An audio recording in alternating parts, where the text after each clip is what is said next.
গণশক্তি ডিজিটালে আপনাদের স্বাগত। আজকে আমাদের সাথে রয়েছেন বিশিষ্ট চিকিৎসক পবিত্র গোস্বামী। শুধু চিকিৎসক না, তিনি যে স্টুডেন্টস হেলথ হোম আমাদের মৌলালী যুব কেন্দ্রের পাশে রয়েছে, সেই স্টুডেন্টস হেলথ হোমের উনি সাধারণ সম্পাদক। আপনাকে স্বাগত গণশক্তি ডিজিটালে। নমস্কার।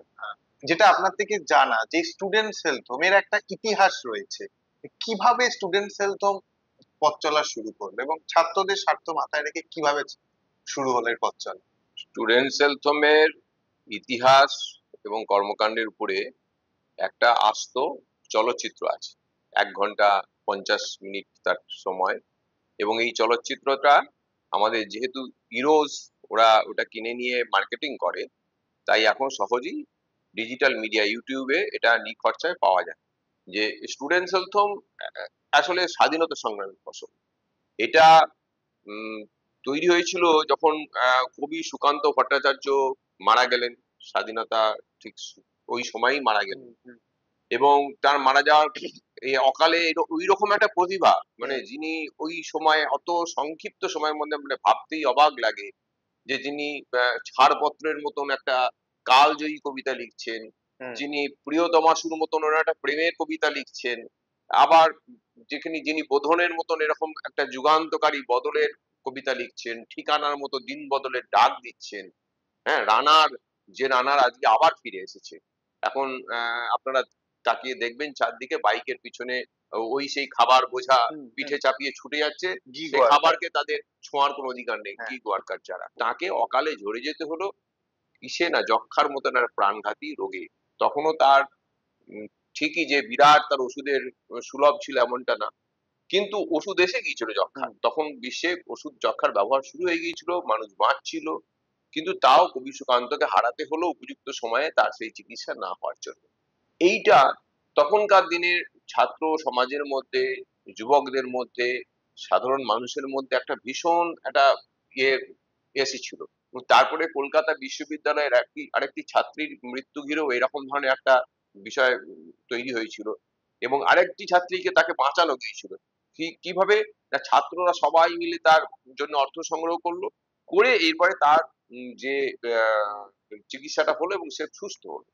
এই যে পরের পর ঘটনাক্রমটা, তখনকার স্বাধীনতা সংগ্রামের জন্য লড়ছে যে ছাত্র সমাজ, যে যুব সমাজ, তারা যখন দেখলো যে আমরা নতুন রাষ্ট্র তৈরি হয়েছে, এবং নতুন রাষ্ট্রের কাছে মানুষের তো প্রচুর প্রত্যাশা, কিন্তু একটা সদ্যজাত শিশু যেমন সবকিছু করতে পারে না, নতুন রাষ্ট্রের পক্ষে সবটা সম্ভব নয়। তখন তাদের এরকম বেশ কিছু পরামর্শদাতা চিকিৎসক যাদের অবদান স্টুডেন্টস হেলথ হোমে অনস্বীকার্য, doctor Amiya Basu, doctor Nihar Munshi, doctor Arun Sen, তখন যুবক, ওই doctor Amiya Basu, doctor Nihar Munshi, doctor A C Ukil, এইসব মানুষের পরামর্শে তারা ঠিক করলেন যে সমস্ত ছাত্রের কাছে চাঁদা তুলে একটা তহবিল সংগ্রহ করবেন, এবং তার সঙ্গে এইসব খ্যাতনামা চিকিৎসকরা তাদের যে ফিজিশিয়ান স্যাম্পল পান সেগুলো দেবেন। দিয়ে ডক্টর অমিয় বসুর চেম্বারে ধর্মতলায়, তার চেম্বারের মধ্যেই প্রথম স্টুডেন্টস হেলথ হোমের গোড়াপত্তন হয়। একটা যুগান্তকারী ঘটনা ঘটে, সেটা হচ্ছে তখনকার দিনের যাদবপুর বিশ্ববিদ্যালয়ের রেক্টর, মানে এখনকার উপাচার্য পদ আর কি, ডক্টর ত্রিগুণা সেন। এই ডক্টর ত্রিগুণা সেন ছিলেন জাতীয় কংগ্রেসের একজন নেতা। তিনি হচ্ছেন কেন্দ্রীয় মন্ত্রীও হয়েছিলেন এবং কলকাতা কর্পোরেশনের মেয়র ছিলেন পরবর্তী সময়ে। এই ডক্টর ত্রিগুণা সেন যখন ইয়ে হলেন, যাদবপুরের রেক্টর ছিলেন, সেই অবস্থায় ওনার নজরে এলো এরকম কিছু ছেলে মেয়ে একটা অসম্ভবকে সম্ভব করার সাধনায় নেমেছে। তো ওনার মনে হলো এরা একে একে একে একে কতজনের কাছে চাঁদা সংগ্রহ করবে। তখন একদিন ওদেরকে ডাকলেন, ডেকে ওনার মাথায় একটা প্রস্তাব ছিল, সেটা উনি বললেন যে দেখো অরুণ, মানে উনি তখন নাম জেনে গেছেন ডক্টর অরুণ সেনের। তো ওদেরকে বললেন যে আমরা তোমাদের জন্য আমি একটা প্রস্তাব ভেবেছি, তোমরা ভেবে দেখো যে তোমরা এই ব্যক্তিগতভাবে চাঁদা সংগ্রহ না করে, আমি যাদবপুর বিশ্ববিদ্যালয়ের সমস্ত ছাত্রের পক্ষ থেকে উপাচার্য হিসেবে তাদের কাছ থেকে এই তোমরা যে চাঁদাটা নাও, কোনো কোনো ইয়ে বলে 1 টাকা, কেউ বলেন 25 পয়সা, তখন যে চাঁদা, তা আমরা শুনেছি একটাই, তা এই সব 1 টাকা সংগ্রহ করে আমি তোমাদের হাতে দেবো, চেক দেবো তোমাদেরকে, এবং সেটা আজকেই দেবো, তোমরা যদি রাজি থাকো। এবং তার বিনিময়ে এরপরে আমার যাদবপুর বিশ্ববিদ্যালয়ের পরিচিতি পত্র নিয়ে গেলেই তোমরা তাকে যেরকম এখন চিকিৎসা দিচ্ছ এরকম চিকিৎসা তোমরা দিতে শুরু করবে। সেই থেকে শুরু হলো স্টুডেন্টস হেলথ হোমের যে আমাদের যেটাকে বলে সার্বজনীন সদস্য পদ, ইউনিভার্সাল মেম্বারশিপ। এইটার পরে না স্টুডেন্ট সেলথম আন্দোলন একটা ঢেউ তরঙ্গ মানে ছড়িয়ে পড়লো চারদিকে। সেই যে সার্বজনীন সদস্য পদের প্রচলন, তারপর থেকে স্টুডেন্ট সেলথমকে আর পিছন ফেলে থাকাতে হয়নি এই 2011 সাল 12 সাল আসা পর্যন্ত। এখন আমরা দেখছি কলকাতা বলে না, আমাদের ভারতবর্ষে চিকিৎসা একটা ব্যয়বহুল জায়গায় গিয়ে দাঁড়িয়েছে। সেইখানে দাঁড়িয়ে আপনারা দিনের পর দিন আর্থিকভাবে পিছিয়ে পড়া অংশের মানুষ বলে না, সমাজের সব অংশের মানুষকে আপনারা চিকিৎসার ব্যবস্থা করছেন, কম পয়সায় ব্যবস্থা করছেন। কিভাবে মানে এই লড়াইটা আপনারা চালিয়ে যাচ্ছেন? আমরা যতটুকু স্টুডেন্ট সেলথমের ইতিহাস দেখেছি, স্টুডেন্ট সেলথম যারা সৃষ্টিকর্তা, তারা কখনো ছাত্রদের মধ্যে ভেদাভেদ করতে চাননি। না ধর্ম, জাত, পাত, বর্ণ এসবের ভেদ তো থাকবেই না। এমনকি বড়লোক গরিব ভেদ থাকবে না। ছাত্রর পরিচয় ছাত্র। হুম। সেই হিসেবে স্টুডেন্ট সেলথমের কাছে বড়লোক ছাত্র যা, গরিব ছাত্রও তাই। হুম। সকলেরই চাঁদাও এক, সকলের প্রাপ্য সুযোগ এক। হুম। এবং এইটা প্রথম থেকেই স্টুডেন্ট সেলথম করে এসেছি। এর পিছনে করা সম্ভব হয়েছে একটাই কারণে, যে চিকিৎসকরা স্টুডেন্ট সেলথমে প্রথম থেকে যুক্ত হয়েছিলেন, তারা কোনোদিন কোনো এই ছাত্র সদস্যের চিকিৎসা করে কোনো পয়সা নেননি, এমনকি যাতায়াতের খরচাটাও কোনোদিন নেয়নি। পরবর্তী সময়ে শিক্ষক আন্দোলন, নিখিল বঙ্গ শিক্ষক সমিতি, আরো শিক্ষকদের যে সমস্ত সংগঠন আছে, সংগঠনগতভাবে ব্যক্তিগতভাবে প্রচুর শিক্ষক, তারা অধ্যাপক, তারা যুক্ত হয়ে গেলেন। এই তাদের সকলের মানে নিরলস প্রচেষ্টা, এবং আস্তে আস্তে তারপরে বহু মানুষ এগিয়ে এলেন, তারা স্টুডেন্ট সেলথমে দান করেছেন, কেউ নিজের বাড়ি দান করেছেন। আমাদের জিয়াগঞ্জের যেমন স্টুডেন্ট সেলথমে স্বাধীনতা সংগ্রামী দুর্গাপ্রসাদ সিংহ, তিনি নিজের বাস্তব বাড়িটাই স্টুডেন্ট সেলথমকে দান করে দিয়ে চলে গেছে। তো এইরকম ভাবে স্টুডেন্ট সেলথমের মানে এইটা অসম্ভবকে সম্ভব করা মানে এটা সম্ভব হয়েছে এই কারণে যে এইটা ওই দশে মিলে করি কাজ, হারি জিতি নাহি লাজ। এবং যেটা এখনকার দিনে মানুষে হয়তো অন্য জায়গায় কল্পনাও করতে পারবে না।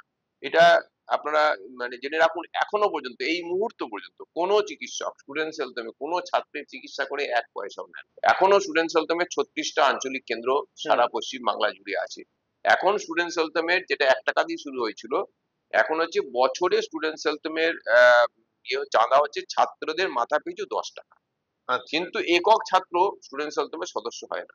সদস্য হয় হচ্ছে সামগ্রিক, তাকে বিদ্যালয়, তার কলেজ অথবা বিশ্ববিদ্যালয়কে সদস্য হতে হয়।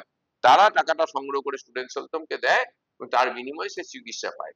এবং এই স্টুডেন্ট সেলথম যে সুযোগ এই সদস্য ছাত্রদের দেয়, সেটা অকল্পনীয়। অকল্পনীয় মানে কি, একটা ছাত্রছাত্রী যদি অসুস্থ হয়, তার এখানে আমার আউটডোরে তার চিকিৎসার কোনো মানে ডাক্তারবাবুর কোনো ফিস নেই। ওষুধের জন্য 5 টাকা দিন পিছু, আউটডোরে 5 টাকা। তাতে যদি ডাক্তারবাবু 5,000 টাকার ওষুধ লেখেন, তাও তার খরচ 5 টাকা। আবার ইনডোরে যদি ভর্তি হয়, সে ওষুধের খরচও কিন্তু দিন পিছু 10 টাকা। সেখানে কিন্তু তাকে ওই যত টাকার ওষুধই লিখুক ডাক্তারবাবু, তাকে কিন্তু 10 টাকায় তাকে চিকিৎসা করতে পারবে। আবার ধরুন আমরা এখন এই স্টুডেন্ট সেলথম, আমি এই প্রসঙ্গটা পরে আসছি, স্টুডেন্ট সেলথম আমরা সাধারণের জন্য এই হাসপাতালকে খুলে দিচ্ছি, সেটা অন্য কারণ আছে।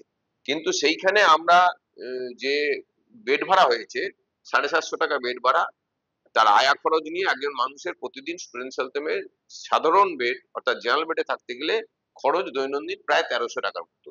কিন্তু একজন ছাত্র যখন সদস্য ভর্তি হচ্ছে, তার কিন্তু খরচ দিনে 30 টাকা, সবকিছু নিয়েও 30 টাকা। আইসিইউতে সাধারণ মানুষের জন্য খরচ 4500 টাকা দিন পিছু, কিন্তু ছাত্রদের খেলতে হলে সেটা কিন্তু 30 টাকায়।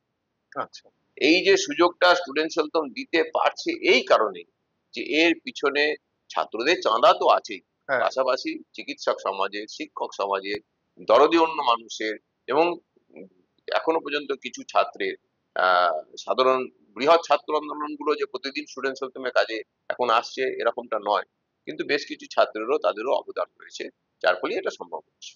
আপনি বলার সময় যেটা বললেন যে 11-12 সালের পর থেকে একটা প্রতিকূলতা আপনাদের মধ্যে দিয়ে যেতে হচ্ছে, মানে কি সমস্যা আপনাদের মূলত? এইটা একটা অদ্ভুত রকম, স্টুডেন্ট সেলথমের ইতিহাস বলছে যে স্টুডেন্ট সেলথম হচ্ছে স্বাধীনতা সংগ্রামের ফসল।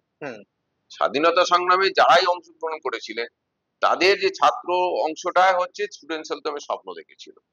এর মধ্যে কিন্তু পৃথক কোনো রাজনীতি ছিল না।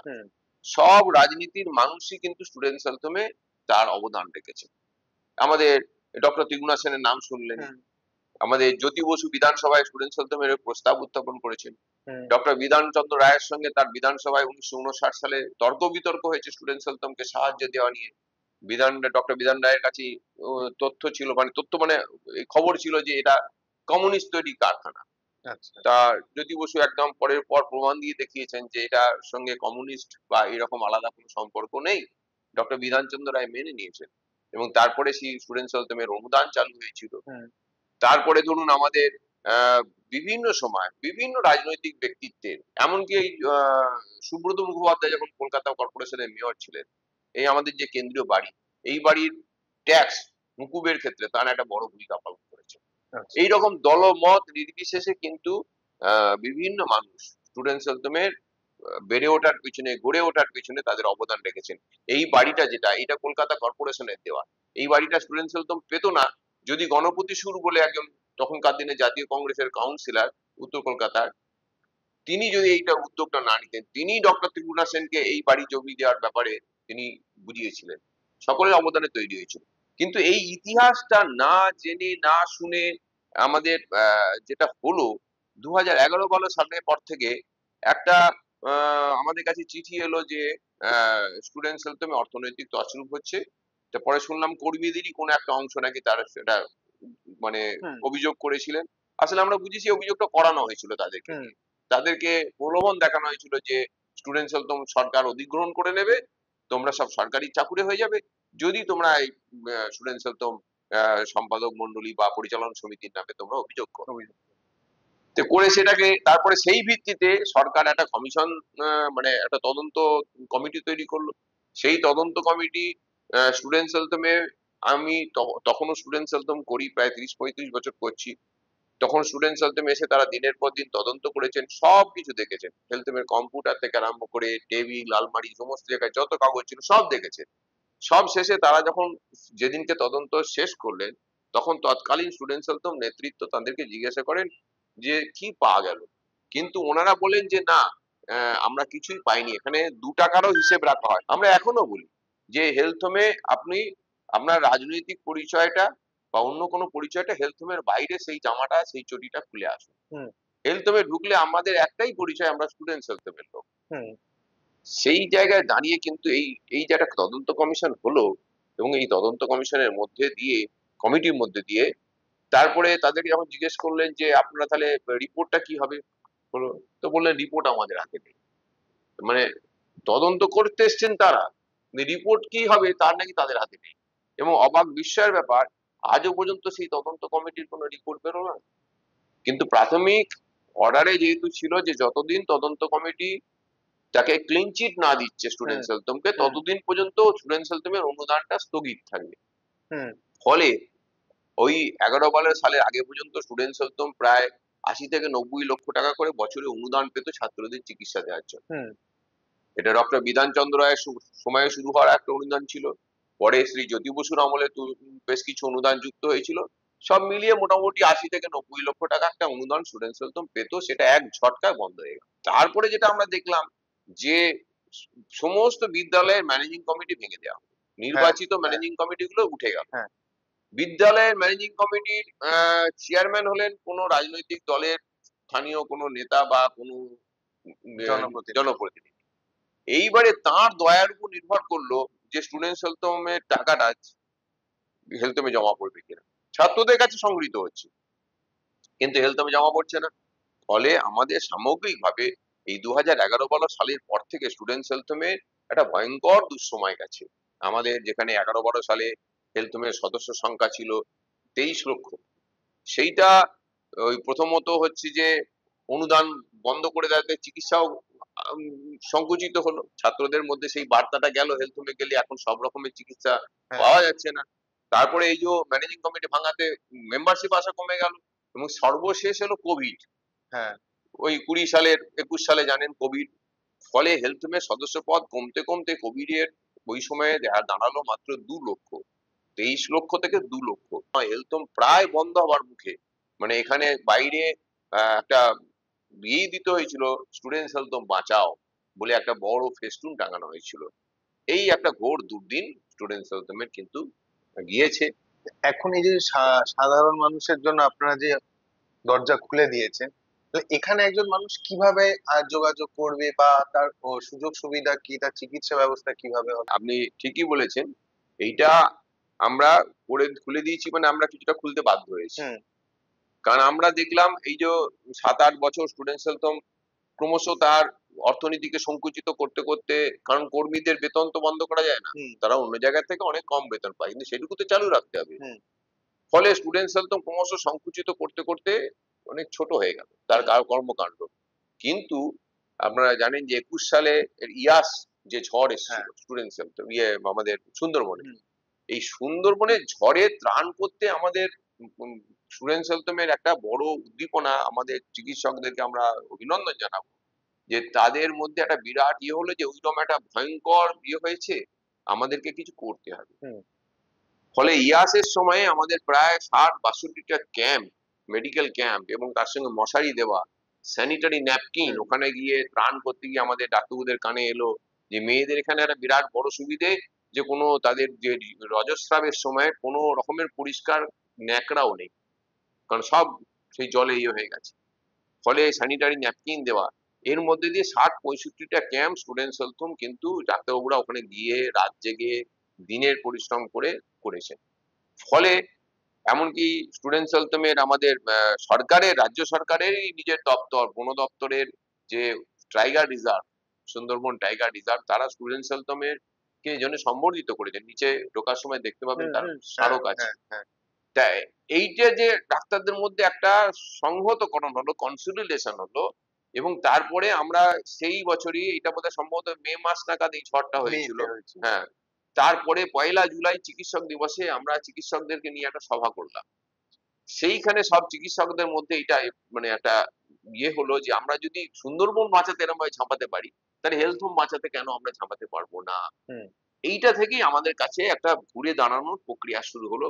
শিক্ষকরা সাথ দিলেন, এবং স্টুডেন্টস হেলথ হোমে আমাদের বিকল্প মত এলো যে আমরা স্টুডেন্টস হেলথ হোম পরিষেবাটাকে, আমাদের যেহেতু ছাত্রদের জন্য এখানে 50 বেডের হাসপাতাল রয়েছে, আমরা এইটাকে সাধারণ মানুষের জন্য খুলে দেবো। সাধারণ মানুষের চিকিৎসা করে চিকিৎসকরা অল্প কিছু ভিজিট তারা নেবেন, এবং স্টুডেন্টস হেলথ হোমের কিছু আয় হবে। সেই টাকা আমরা ক্রস সাবসিডি হিসেবে ছাত্রদের ছাত্রদের। চিকিৎসায় ব্যয় করব। হুম। এই যে ফর্মুলাটায় আমাদের একটা ভালো কাজ হলো, এবং আমরা সকলেই যারা পশ্চিমবাংলার ভালো মানুষ আছেন, এমনকি বিদেশ থেকেও একসময় স্টুডেন্টস হেলথ হোমের বিভিন্ন প্রতিনিধি, সকলেই শুনলে খুশি হবেন যে হেলথ হোমের কিন্তু 2019-20 যেখানে 2 লক্ষে নেমে গিয়েছিল, 20-21 5 লক্ষ, 21-22 7 লক্ষ, আবার 22-23 8 লক্ষ, এখন আমাদের 8 লক্ষ বেশি সদস্য পদ কিন্তু স্টুডেন্টস হেলথ হোমে রয়েছে। এখন সারাদিন সারা রাত যে কোনো সদস্য ছাত্র এখানে এসে শুধু তার সদস্য, সেই তার নিজের বিদ্যালয় বা কলেজ বা বিশ্ববিদ্যালয়ের সদস্য, আমাদের এখনো রবীন্দ্রনাথ ইউনিভার্সিটির সদস্য, যাদবপুর বিশ্ববিদ্যালয় কোনোদিন স্টুডেন্টস হেলথ হোমের সদস্য পদ ছাড়েনি। এই কদিন আগেই যাদবপুরের দুটি অন্ধ ছেলে এখানে ভর্তি ছিল, তারা চিকিৎসা পেয়েছেন, রেজিস্ট্রার আমাদেরকে ফোন করে ধন্যবাদ জানিয়েছেন।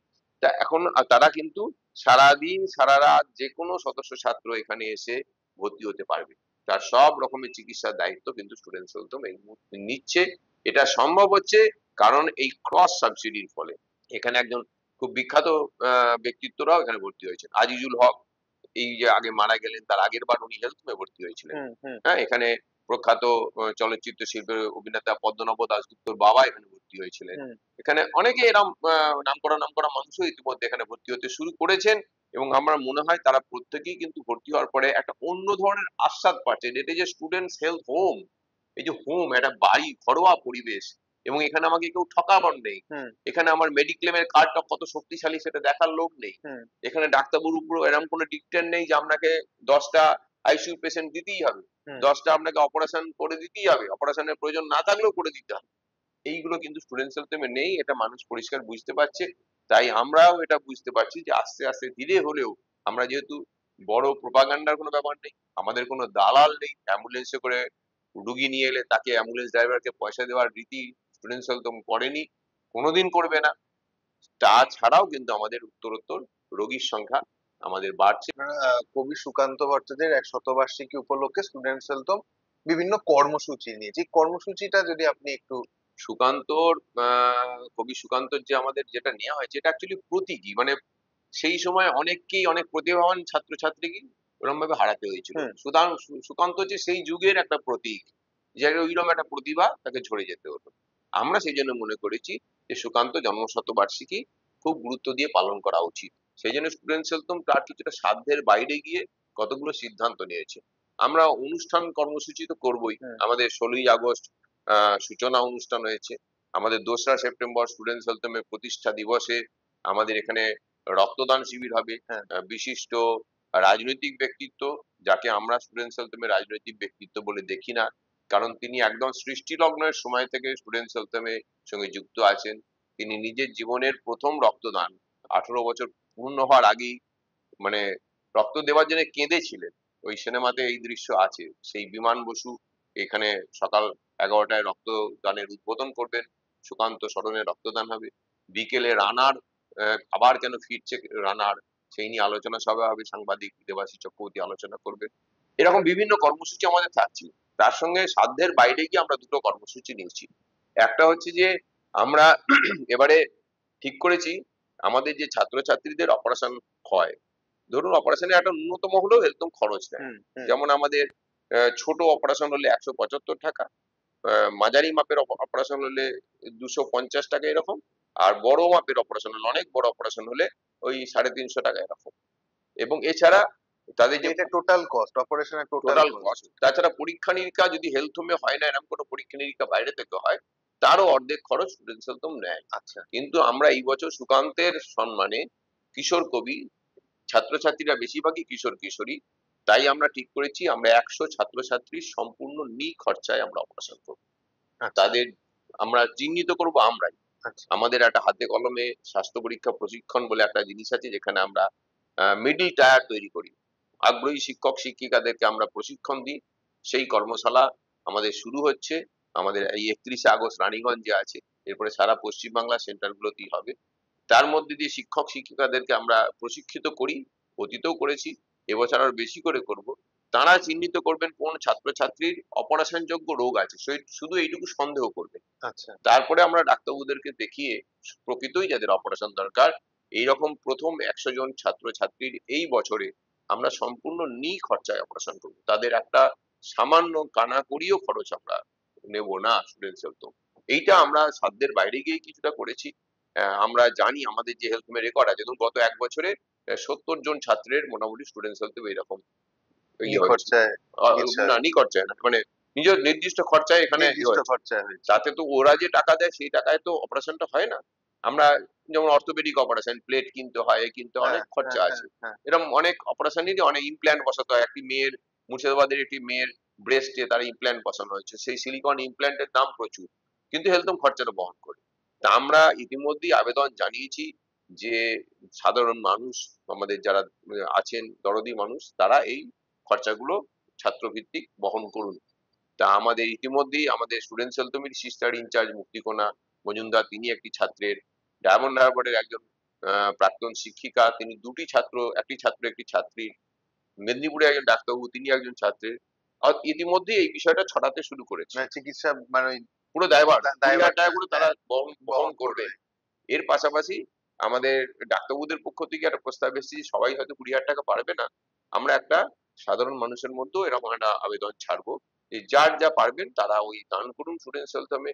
আমাদের 20 লক্ষ টাকা তোলার লক্ষ্যমাত্রা, এবং তাই দিয়ে আমরা ন্যূনতম 100 ছাত্রছাত্রীর আমরা এই অপারেশন আগামী বছরে আমরা করব। যেহেতু সুকান্ত চর্চা বর্তমান দিনে, এখন তো জানেন বেশিরভাগ ইংলিশ মিডিয়ামে দেওয়া আছে, হ্যাঁ, হ্যাঁ, এমনকি মধ্যবিত্ত ঘরের ছেলে মেয়েরা অনেকে সুকান্তর নাম শুনছে না, হ্যাঁ। সুকান্ত কে জানছে না, সুকান্ত কবিতা পড়ছে না, কিন্তু এগুলো তো আমাদের বাঙালির সম্পদ। তা আমরা সেইটা জানানোর জন্য সুকান্ত রচনাবলী আমরা স্টুডেন্টস হেলথ নিজেরা ছাপাচ্ছি। আচ্ছা। আমরা নিজেরা ছাপাচ্ছি, এবং আমরা 35টা আমাদের যে রাজ্যভিত্তিক একটা সাংস্কৃতিক এবং ক্রীড়া প্রতিযোগিতা হয় প্রতি বছর, হুম। তার নাম হচ্ছে উৎসব, বহুকাল ধরে এর নামটা উৎসব। সেই উৎসবে আমরা এবছর ঠিক করেছি 35টা আঞ্চলিক কেন্দ্রেরই আপনার 100 করে ছাত্রছাত্রীকে ওই বই। আমরা হেলথ হোম কেন্দ্র ওই সুকান্ত রচনাবলী আমরা উপহার দেবো। 80 টাকা করে আমাদের ছাপার খরচ পড়বে। সেই যে ধরুন প্রায় 2,80,000 টাকা মতো সব মিলিয়ে খরচা হবে, হেলথ হোম কেন্দ্র দেবে। এছাড়াও কোনো কোনো আঞ্চলিক কেন্দ্র তারা নিজেরা আরো বেশি করবে। মানে আমাদের লক্ষ্য হচ্ছে এবারে প্রতিবার আমরা ফার্স্ট সেকেন্ড থার্ড কে পুরস্কৃত করি, হ্যাঁ, কিন্তু এবারে যেন কিশোর কিশোরীরা কেউই স্টুডেন্টস হেলথ হোমের প্রতিযোগিতায় অংশগ্রহণ করতে এসে খালি হাতে ফিরে না যায়। তারা একটা অন্তত সুকান্ত রচনাবলী নিয়ে বাড়ি যাবে, এটা তাদেরকে উৎসাহবর্ধক পুরস্কার হিসেবে আমরা দেখছি, এবং এইটাও আমরা এবার করব। এই সামগ্রিকটার জন্য আমরা ইতিমধ্যে মানুষের কাছে তহবিলের আবেদন দেওয়ার সিদ্ধান্ত গ্রহণ করেছি। আমাদের আবেদন মানুষের কাছে যাবে, এবং আমাদের স্থির বিশ্বাস এই টাকাও আমরা জোগাড় করতে পারবো। কারণ তাই আপনার কাছে মানে আলোচনার খাতিরে এই কথাটা যেহেতু উঠলো ওই জন্য এই প্রশ্নটাই শেষ করছি, যে এই যে রাজ্য সরকারের এই যে প্রতিহিংসামূলক একটা আচরণ, এটা নিয়ে কখনো মনে হয়নি যে আদালতে আপনারা এটা আইনিভাবে আমরা লড়াই করবেন? প্রতিহিংসা ঠিক বলবো না। শুন, প্রতিহিংসা যদি হতো তাহলে তো সুব্রত মুখোপাধ্যায় হ্যাঁ, বলছিলেন হ্যাঁ, এই হ্যাঁ, ধরনেরই লোক হ্যাঁ, ছিল। হ্যাঁ, হ্যাঁ, এটা ইতিহাস সম্বন্ধে অজ্ঞতা।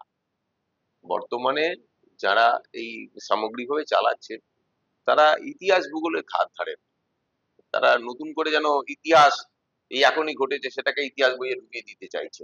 এই যে দেখছেন হ্যাঁ, প্রবণতা, মানে ইতিহাসটা আমরাই লিখবো, তার আগে পর্যন্ত কোনো ইতিহাস নেই। এই ইতিহাসের অজ্ঞতা থেকে এটা এসেছে। সেই জন্য আমরা এটাকে প্রতিহিংসা ঠিক মনে করছি না। আমরা আশা করছি নিশ্চয়ই শাসক দল যেই থাকুক, যেই ক্ষমতায় আসুক, তাদের এই বোধোদয় হবে যে স্টুডেন্টস হেলথ হোম কোনো রাজনৈতিক প্রতিষ্ঠান নয়, কোনো রাজনৈতিক মত, এবং হেলথ হোম কোনোদিন রাজনৈতিক কর্মকাণ্ডে অংশগ্রহণ করেও নি। হুম, হেলথ হোম সবার প্রতিষ্ঠান, এটা পশ্চিমবাংলার one of the heritage institute hmm. হিসেবে গণ্য করা যায়। সেটাকে বাঁচিয়ে রাখার দায় সকলের। আশা করি সরকারের শুভবুদ্ধির উদয় হবে, এবং একসময় আবার হেলথ হোমের উন্নয়নটা ফিরিয়ে দেওয়া হবে, এই আশা আমাদের কাছে। আমরা এই জন্য কোনো সংঘাতে সরকারের সঙ্গে আমরা যেতে চাইছি না। আচ্ছা, কারণ আমাদের সরকারের কাছ থেকে আমরা এখনো একবারে যে সাহায্য পাই না তাও নয়। আমাদের ধরুন অর্থনৈতিক ভাবে না পেলেও আমাদের ক্রিটিক্যাল পেশেন্ট হলে তখন তো আমরা সরকারি হাসপাতালে আমাদের বন্ধু বান্ধব চিকিৎসকদের মাধ্যমে তাদেরকে অপারেশন করাই, হ্যাঁ, তাদেরকে চিকিৎসা করাই, সরকারি প্রতিষ্ঠানেই তো হয়। হ্যাঁ, সুতরাং আমরা সরকারের সঙ্গে সংঘাতে যাবার রাজনৈতিক লড়াই করার প্রতিষ্ঠান স্টুডেন্টস হেলথ হোম নয়। আমরা আমাদের এইটুকুই বলছি, সরকার যখন এত কিছু লোককে দান করছে তাহলে শেষ পর্যন্ত এই সংগঠনটা কমে পড়লো কেন? এইটা হওয়া উচিত ছিল না, না হলেই বাঞ্ছনীয়, মানে ভালো হতো। এটি আমাদের প্রত্যাশা।